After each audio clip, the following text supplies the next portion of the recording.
কাৰ্বি আংলং জিলাৰ চেণ্টাৰ বজাৰত অসম চৰকাৰৰ বিনামূলীয়া ৰেচন কাৰ্ড বিতৰণ। অসমৰ অন্যান্য জিলাৰ লগতে দেওবাৰে কাৰ্বি আংলং জিলাৰ চেণ্টাৰ বজাৰৰ নিকটৱৰ্তী ডেংকিমু আপামত দৰিদ্ৰ সীমাৰেখাৰ তলত বসবাস কৰা প্ৰায় 16,906 গৰাকীক অসম চৰকাৰৰ বিনামূলীয়া ৰেচন কাৰ্ড বিতৰণ কৰা হয়। ৰেচন কাৰ্ড বিতৰণ অনুষ্ঠানত মুখ্য অতিথি হিচাপে উপস্থিত থাকে হাওৰাঘাট বিধানসভা সমষ্টিৰ বিধায়ক দৰসিং ৰংহাং। লগতে কাৰ্বি আংলং স্বায়ত্তশাসিত পৰিষদৰ অসামৰিক যোগান দপ্তৰৰ কাৰ্যবাহী সদস্য বিলিমোহন খাকলাৰী, পৰিষদৰ অধ্যক্ষ ৰাজু টিছো, কাৰ্যবাহী সদস্যজয় লোন সিং তেৰণ আৰু কাংবুৰা কিলিং, প্ৰাক্তন কাৰ্যবাহী সদস্য খন সিং ৰংপি আৰু অন্যান্য বহুতো গণ্যমান্য ব্যক্তি উপস্থিত থাকে। অন্যহাতে এই ৰেচন কাৰ্ডৰ জৰিয়তে অৰুণোদয় আয়ুষ্মান ভাৰত কাৰ্ড পাবলৈ সক্ষম হ'ব বুলি জানিবলৈ দিয়া মুখ্য অতিথি তথা হাওৰাঘাট বিধানসভা সমষ্টিৰ বিধায়ক দৰসিং ৰংহাঙে।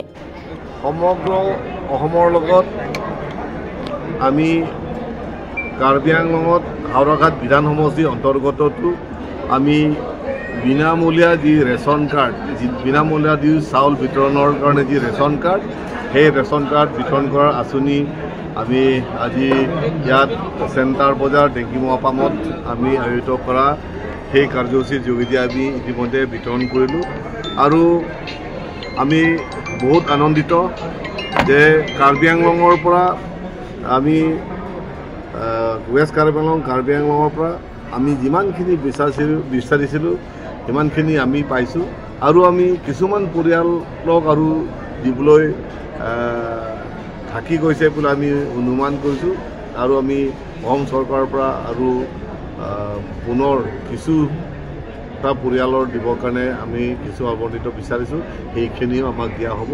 গতিকে যথেষ্ট আমাৰ ৰাইজে লাভান্বিত হ'ব আৰু ৰেচন কাৰ্ড পোৱাৰ লগে লগে অৰুণোদয় পাবলৈ কাৰণে সক্ষম হ'ব। ৰেচন কাৰ্ড পোৱাৰ লগে লগে আয়ুষ্মান ভাৰতৰ যোগেদি 5 লাখ টকীয়া বছৰেকীয়া ৰোগৰ আৰোগ্যৰ কাৰণে যি আঁচনি, সেই আঁচনিও পাবলৈ সক্ষম হ'ব। তাৰোপৰি যিসকল পৰিয়ালে ৰেচন কাৰ্ড পোৱাৰ পাছত তেওঁলোকে ফ্ৰী গেছ কানেকশ্যন, সেই আঁচনিও তেওঁলোকে পাবলৈ সক্ষম হ'ব। তাৰোপৰি অসম চৰকাৰে প্ৰত্যেকটো ৰেচন কাৰ্ড পোৱা পৰিয়ালসকলক ইঞ্চুৰেঞ্চ দিয়াৰ সেই আঁচনিও হাতত ল'বলৈ গৈ আছে, সেইখিনি আঁচনিও তেওঁলোকে পাবলৈ সক্ষম হ'ব। গতিকে এই যি কাৰ্যসূচী অসম চৰকাৰ ডক্টৰ হিমন্ত বিশ্ব শৰ্মাৰ নেতৃত্বত আৰু কাৰ্বি আংলং অট'নমাছ কাউন্সিলৰ CM ডক্টৰ দুলাম ৰংহাঙৰ নেতৃত্বত তেওঁলোকে যি কষ্ট কৰি কেন্দ্ৰৰ পৰা এইখিনি ৰেচন কাৰ্ড যিবোৰ আৱণ্টিত কৰি ৰাইজক দিব পাৰিছোঁ, তেওঁলোকক আমি শলাগ লৈছোঁ।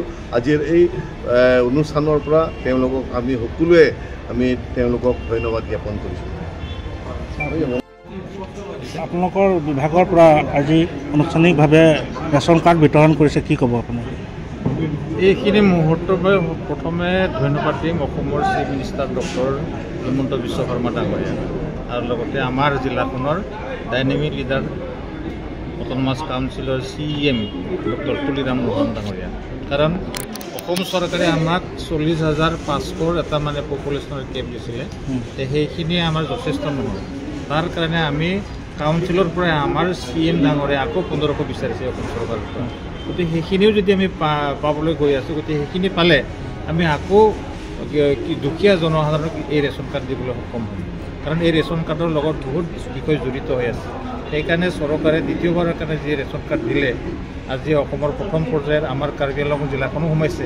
সেইকাৰণে এইখিনি মতে সেই দুখীয়া পৰিয়ালসকলক আমি এই সকাহ দিবৰ কাৰণে মই অশেষ ধন্যবাদ জনাইছোঁ আমাৰ মুখ্যমন্ত্ৰী হিমন্ত বিশ্ব শৰ্মা ডাঙৰীয়া, আমাৰ কাউন্সিলৰ CM মানে তুলিৰাম ডাঙৰীয়া আৰু লগতে আজি এই সভাখনত আমাৰ হাওৰাঘাট বিধানসভাৰ বিধায়ক মাননীয় দৰসিং ৰংহাং ডাঙৰীয়া আহি মুখ্য অতিথি হিচাপে ভাগ লৈ যিখিনি ৰাইজক মানে বক্তব্য ৰাখিলে, তাৰ কাৰণে মই তেখেতক এই মুহূৰ্তত আপোনালোকৰ চেনেলৰ যোগেদি অশেষ ধন্যবাদ জ্ঞাপন কৰিছোঁ। হাওৰাঘাট বিধানসভা সমষ্টিৰ অন্তৰ্গত কিমানখন ৰেচন কাৰ্ড বিতৰণ কৰিছে আজি? এনে আমি যদি 40,500টো যদি আমি ভগাব যাওঁ, তেতিয়াহ'লে গোটেই মানে 4টা বিধানসভা সমষ্টি 3টা বিধানসভা সমষ্টি, তেতিয়াহ'লে প্ৰায় 10,000 মান পৰে এটা বিধান সমষ্টি। গতিকে 10,000 যদি আমি আকৌ 4ৰে ভগাওঁ, তেতিয়াহ'লে 4,000 মানকৈ আহি যায় এটা মানে বিধানসভা সমষ্টি। তাত সেইখিনি মানে 4,000কৈ হয়, তেতিয়াহ'লে 4 আৰু × 4 তেতিয়া কিমান হ'ব 16,000 16,000 পৰিয়ালে উপকৃত হ'বলৈ গৈ আছে এই আঁচনি যোগে থেংক ইউ হাওড়াঘাট লেন্সৰ পৰা ডমকা লেন্সৰ পৰা পূৰ্ণিমা টপিপি লিলি ৰং সাউথ ৱেষ্ট লাংফেৰ লেন্সৰ পৰা জ্যোতি বসুমতাৰী পাৰখোৱা লেন্সৰ পৰা প্ৰিয়া ৰখাম্পি সুনিতা কোচ ডাইমাৰী ৰীতিমা টপিপি লাপেট পূৰ্ণিমা গ্ৰুপি লেন্সৰ পৰা ৰুই বসুমতাৰী আনলিন তেৰাংপি পৰা আংলিন তেৰাং কাৰ্বি আংলঙৰ পৰা ৰবীন বৰুৱা ৰিপৰ্ট অসম টুডে